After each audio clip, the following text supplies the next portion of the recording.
వసూలు చేస్తారటగా అంబర్పేటలో బాగా గట్టిగా పార్టీ పేరు చెప్పి వసూలు చేస్తారట. అదే కేసులు పెడుతుండొచ్చు అట్లాగానే. చేస్తారా? అట్లా ఏమైనా ఉందా? నేను ఏమంటున్నానే, మేము గొల్లోళ్ళం, పర్ల దంద ఉంది. దండ అంటే వేరే దందాలు కాదు. ఓకే, బర్ల దంద ఉంది. రోజుకో ఇన్ని లీటర్ల పాలు వస్తుంది.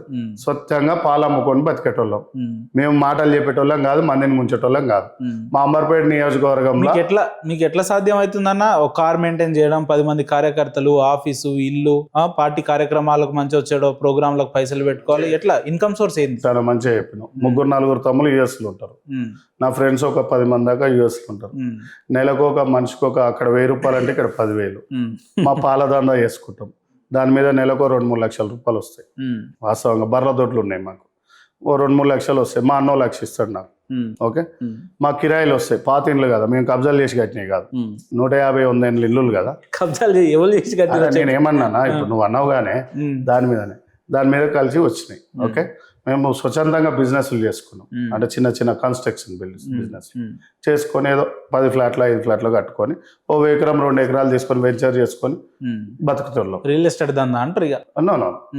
దందా అంటేనేమో అమ్మేటోని అంటారు, కొని అమ్మిపించుకున్నాను, కబ్జా చేసేటోని కూడా అంటారు. కానీ మేము స్వచ్ఛందంగా చేసుకుంటాం. ఎందుకంటే రేపు కేసులు పెట్టుకోమనే చెప్తున్నా నేను. కానీ ఏ కేసు పెడతావో చెప్పు. ఇప్పుడు నా మీద అటాక్ చేయించిండు, రోహిన్ రెడ్డి చేపిస్తుండొచ్చు, ఉదాహరణకు చెప్తా. చేపిస్తుండొచ్చా, ఆయన చేయించిన క్లారిటీ. ఎందుకంటే ఆల్రెడీ మొన్న కేసు పెట్టించమని ప్లాన్ చేసిండు. ఏదో అమర్పేటలో SC/ST కేసు పెట్టియాలని ప్లాన్ చేసిండు. ప్లాన్ చేస్తే అది కాలేదు. పాపం అమర్పేట నా అన్నదమ్ములు ఎస్సీలంతా నాకు చిన్నప్పటి నువ్వు నిన్నమని వచ్చినావు నా అమర్పేటకు. నేను 46 ఏళ్ల నుంచి నేను పుట్టిన కాంచి నా దోస్తులు కదా అన్నారు, పెద్ద మనుషులు ఉంటారు అక్కడ మా SC అన్నలంతా. అందరు కలిసి మా పిల్లగాడు అయితే మమ్మల్ని తిట్టాడని చెప్పేసి కేసు పెట్టలేదు ఎవరు పెట్టలేదు. అది కావాలని రూమర్ చేద్దాం అనుకోరు, బ్లేమ్ చేద్దాం కాలే. అట్లాంటివి సృష్టిస్తుండొచ్చు. ఓకే, ఎందుకన్నా మీకు ఇబ్బంది ఏమైంది? ఇప్పుడు నిజంగా మీరు పార్టీ బలపడాలి అని అనుకునే వాళ్ళైతే 2 పార్టీలోకి వస్తే ఆహ్వానించాలి, వాళ్ళని మనం ఎంకరేజ్ చేయాలి. కానీ మీరు నేను ఏమంటున్నానే, పార్టీని బలపరచాలనే పార్టీ యొక్క సిద్ధాంతాల మీదనే. రోహిన్ రెడ్డి ఎవరు? గతంలో DCC ప్రెసిడెంట్ చేసిన ఆయన కదా, అక్కడ ఎమ్మెల్యే ఆస్పిరెంట్ గా నిలబడ్డ ఆయనే కదా. మరి పార్టీ ఇంత బలపరుస్తుంటే మా డివిజన్లల్లా ఏ బాధలు ఉన్నాయో తెలుసా ఆయనకు? వస్తలేడా అంబర్పేటకి? వస్తాడా అంటే రానియర్ అని చెప్తురా? రానియర్ రావాలి. వస్తాడా అని నేను ఏమంటున్నా అంటే వస్తాడా, మీరు ఉండగా అక్కడ రాలేదని చెప్తురా? నా ఆఫీస్ కు రా, పొద్దుగాల 100 మంది సమస్యలు చెప్పుకుంటారు. నీకు పార్టీ ఆఫీస్ ఉందా నియోజకవర్గంలో? రోహిన్ రెడ్డికి ఆఫీస్ లేదా? లేదు కదా. మా హనుమంతన్నకు నాకు తప్ప ఎవరికి లేదా? షాకింగ్ అది. అవును, రోహిన్ రెడ్డికి పార్టీ ఆఫీస్ లేదు. మా ఇన్ఛార్జ్ ఉంది, ఇల్లే ఆఫీస్ ఆయనకు. నేను పార్టీ ఆఫీస్ పెట్టినా కదా, అది మీకు కూడా తెలుసు. ఇంతకుముందు ఇంటర్వ్యూ చేసి నాకు పార్టీ ఆఫీసులు 4 ఉండే, ఇవాళ 2 తీసేసిన. ఓకే, ఇంకో 2 పెరగాలి కదా అధికారం. ఏం చేద్దామా? ఇప్పుడు మేమేమో దందాలు, పైరవీలు, కాంటాక్ట్లు తీసుకుంటోళ్ళం కాదు, పార్టీ జెండా కాపాడుకుంటున్నాం. సో ఇట్లా ఏమవుతుంది అంటన్నా 2 అంశాలు చెప్తా మీకు. పార్టీ యొక్క కార్యక్రమం సిద్ధాంతం, పార్టీ కింద పడుతుంది, బస్సులలోకి వచ్చి 10 మందికి కనుక్కోవాలి. అమ్మ దోమల మోటార్ వస్తున్నా ఇన్ఛార్జ్ అనే వ్యక్తి. సీఎం సార్ ఎమ్మడి ఉండగానే కాదు కదా, సీఎం సారే కాదు కదా. సీఎం సార్ ఏమంటుండు, కింద పోయి ప్రజల్ని కాపాడుర్రా అంటారు. ఆయన కారు ఎమ్మడి తిరిగితే ఏమొస్తుంది? చూపించుకోని ఇక టీవీలలో నేను సీఎం ఎమ్మడి ఉన్నాను. మళ్ళీ సీఎం కావాలంటే ఇక్కడ కార్యకర్తలు ఓట్లు వేయాలి కదా. కార్యకర్తలకు మొన్న మా అబ్బుబాయ్ అని హాస్పిటల్లో పడ్డాడు. ఎవరు కాపాడాలి? మా గోల్నాగల కార్యకర్తలు హాస్పిటల్ ఇన్ఛార్జ్ నాయకులు వాళ్ళే, అంతే కదా. ఏడి ఊరన్నా చక్కగా 6 నెంబర్ చౌరస్తా మా శ్రీనివాస్ యాదవ్ ఆఫీస్కి వస్తారు.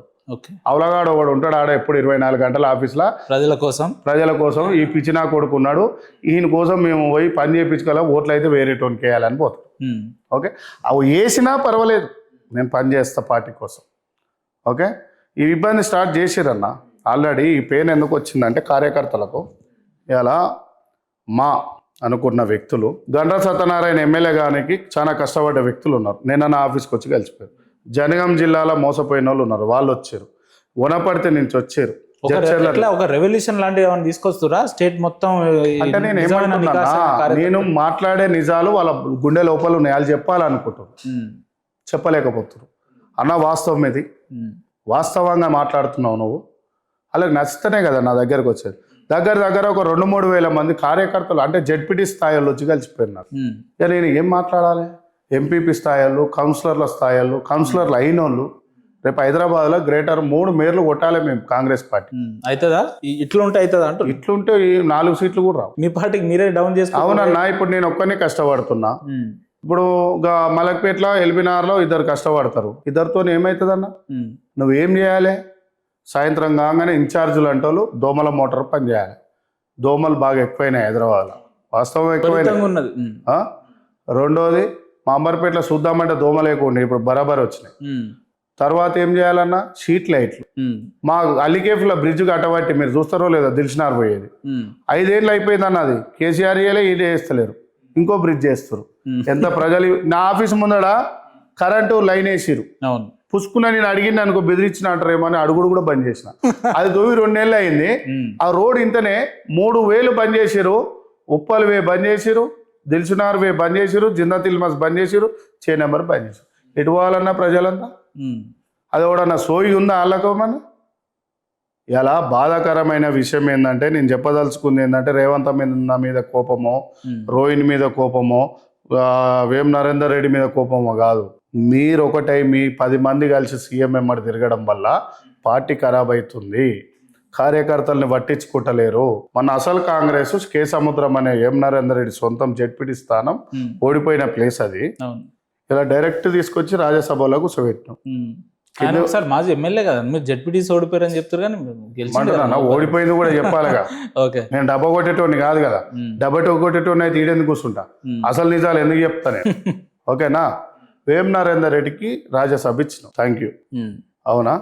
మా హనుమంతరావుకి ఇవ్వపోయినా, మా విహెచ్ హనుమంతరావు అన్నకి ఇవ్వపోయినా, పెద్ద లీడర్, సీనియర్ లీడర్. అవునా?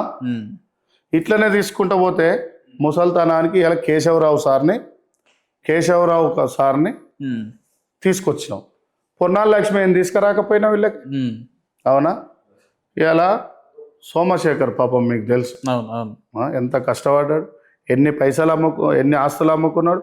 నేను అమ్ముకున్నట్టే అమ్ముకున్నాడు. ఓకే, నేను పెట్టినట్టే పార్టీ ఆఫీసులో తీసుకురా పాతోళ్ళని. మా ఇన్ఛార్జ్ చెప్పింది కదా, పార్టీ అధిష్టానం చెప్పింది కదా, నీకు నచ్చలో తీసుకురావు. ఇప్పుడు నన్ను ఎందుకు ఎంకరేజ్ చేస్తలేరు? రోహిణ్ రెడ్డి డమ్ అవుతాడు, అంతే కదా? అంతేనా? లేదంటే మీ దగ్గర ఏమన్నా ఎవరై శ్రీనివాస్ వస్తే మనం ఆగడాలి? ప్రజా లీడర్ని కదా అన్న.